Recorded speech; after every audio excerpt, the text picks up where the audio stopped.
السلام علیکم ګرانو مینوالو زموږ تاوده او له مینې ډک سلامونه ومنئ هیله لرو چې روغ او جوړ به یاست مازدیګری دی د خوند مازدیګری دی په نن مازدیګري کې له موږ خیبر پښتونخوا د سوات د سیمې مالم جبې ته راغلي یو مالم جبه خوندور ځای دی تاسو یې صفتونه اورېدلي دي او ډېر ځل مو د مالم جبې د خلک په سیل راځي په چکر راځي د ډېرو لرو لرو ځایونو څخه موږ هم نن وغوښتل چې مالم جبې ته لاړ شو ملګري را سره دي له دوی سره به په وار باندې خپلو خبرو ته راځم او فی الحال د مالم جبې چې کومه مکمله ویډیو ده هغه به تاسو لیدلی او کتلی سئ ملګري را سره دي په مخه باندې سفر راته نور هم پاتې دی ملګرو سره به په دغه سفر کې یو ځای د نن په ویډیو کې تاسو له موږ سره خپل خوند واخلم د سوات خیبر پښتونخوا هغه تاریخي او منظر لرونکي او حسینه علاقه ده چې مالم جبه ورته وایي مالم جبه په خیبر پښتونخوا کې ځان ته ځانګړی نوم لري موږ هم نن راغلي یو چې په دې مالم جبه کې د خپلو ملګرو سره سیل او تفریح سره د دوی به په خپل وار له هر یو سره خبرې کوم راځم به د نن د همدې سیل او د همدې منظرې به تاسو ته پوره عکاسي کوم له ما به شریار مندو خیل سره السلام علیکم نوم دې څه دی وعلیکم سلام جمیل بھائی د کوم ځای اوسېدونکی د بلوچستان د کوټې دلته مو ویل دلاسه د مالم جبې سیل چکر دی څنګه علاقه ده څنګه خوند مو له خپله سفره واخیست د ښه ښایسته علاقه ده نن وراغلو منګورې زه څلور پنځه انډیوالانو اوس راورسېدل خو اوس ناوختي ده موږ به مخته تلل خو هغه مخته نسو تللی د مالم جبه د خیبر پښتونخوا یو ډېر او د دې سیمې څخه خوند اخلي تاسو ورته په کوم سترګه ګورئ په کوم نظر ګورئ ډېره ښایسته محترم نوم مو څه دی قلعهدادو د کوم ځای اوسېدونکی د بلوچستان ژوب دلته دغه علاقه چې ما وکتله په لومړي ځل زه خپله تاسو ته او ډېره ښکلي منظر لري دلته ډېر مطلب خلک په سیل راځي تاسو له خپله سفر او د سیل څخه څومره خوند واخیست ډېر خوند واخیست موږ څلور پنځه کسان ملګري راغلي له منګورې نه په چکر باندې ښکلې علاقه ده او ټول خلک دې عقیده په چکر دي مالم جبه ورته وایي دې نه راغلي کوم ځای او د کومې صوبې اوسېدونکی زه بلوچستان ژوب نه زبردست ځای دی ډېر ویپي ځای دی او دلته مالم جبې ته له ډېره لرې ځایه خلک راځي او دا ډېر زبردست ځای دی پنجاب نه لاهور نه یو بل ځای نه ډېر لرې لرې ځایه زه مالم جبې ته په چکر راځي او دا ځای د نښترو درختې دي واوره ده مطلب یو ډېر په دې ځای کې ځان ته یو خوند دی نور کله هم په داسې وخت کې چې په دې علاقه باندې واوره وي تاسې راغلي یاست یا په چکر باندې دلته ملګرو سره کله هم داسې راغلي دا خو سږ کال دومره واوره نه ده سوې نور کله خو دا روډونه بلاک دي دلته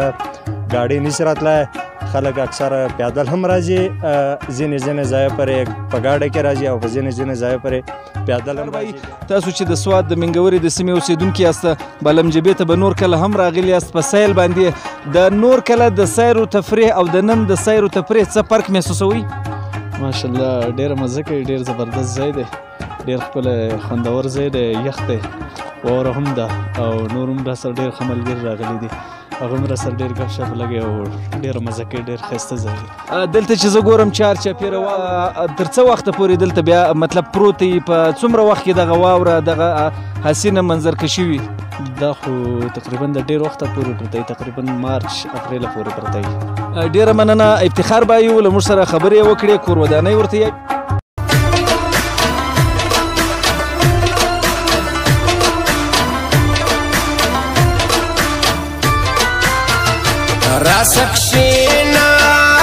راسه کښېنه څنګه ځي تر اوسه لږ نسته سپېدې رخصت راکه ګرانه یخ دی زیاته ځم د سهار وخت دی زیاته ځم د سهار وخت دی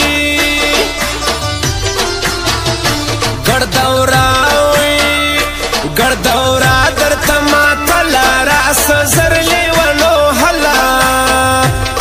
لستا تازي لکه ژي ورانه وخت روانه شي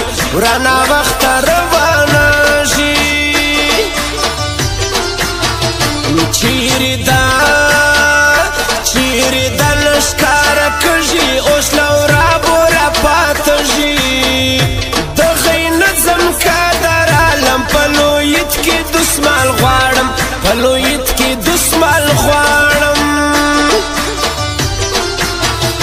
ګرسینا را جوړوي تیا د دسمال نسته دانې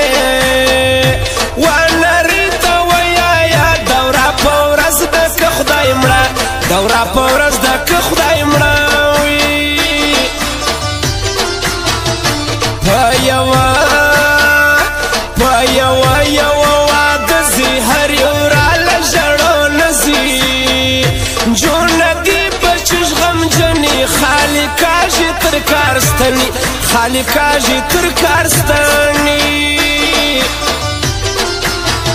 زما په ګړد وي زما په ګړد کلي کې ښه سوه هغه هم ولاړه واده سوه ونرۍ ته به څوک یایي چې پردیس دو مړ ته بیایي چې پردیس دو مړ ته بیایي لاس یې سره دي دا دراله ما راغوښکې ژړو وراله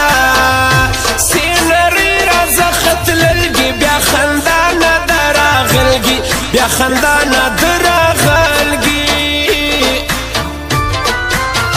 نه یې پرېږدم نرۍ په وراره سره بیا یم ورځمه زه په خپله مور پلار ته یې دا وایم سیوراله یې راپرېږدي